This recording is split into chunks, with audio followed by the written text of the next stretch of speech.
ফিরোজ সাহেব ওখানে বসে বসে আপনারা আঙ্গুল চুষেন। 1 বছর পরে আপনি ব্যর্থতার পরিচয় দিয়েছেন।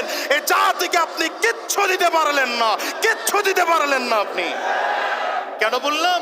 বললাম এই জন্যে আজকে ভার্সিটির ছাত্র নামের এই বদমাস কোরআনের উপরে পা রাখে, আর আপনারা বিচার করতে পারলেন না।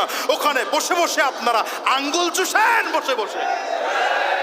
যদি আপনারা বিচার করতে না পারেন, তৌহিদি জনতার কাছে ছেড়ে দেন, নবী প্রেমিক তৌহিদি জনতার কাছে ছেড়ে দেন।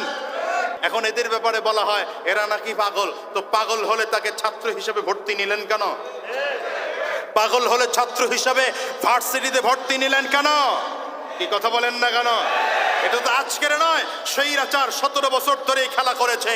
যখনই কোরআনকে অবমাননা করা হয়, যখনই নবীর বিরুদ্ধে কথা বলা হয়, একদল সুশীল এসে এদেরকে পাগল সাজায় বাঁচায় দেওয়ার ঘৃণ্য চক্রান্ত ষড়যন্ত্র চালায়। বাংলার পবিত্র পণ্যভূমিতে আমরা আর নবীর দুশ্মনদের জায়গা দেখতে চাই না, কোরআন অবমাননাকারীদের দেখতে চাই না। ঠিক কিনা আওয়াজ করে বলো। এদেশে থাকবে হিন্দু ভাইরা, বৌদ্ধরা থাকবে, খ্রিস্টানরা থাকবে, ক্যাথলিকরা থাকবে, সব ধর্মের লোক থাকবে।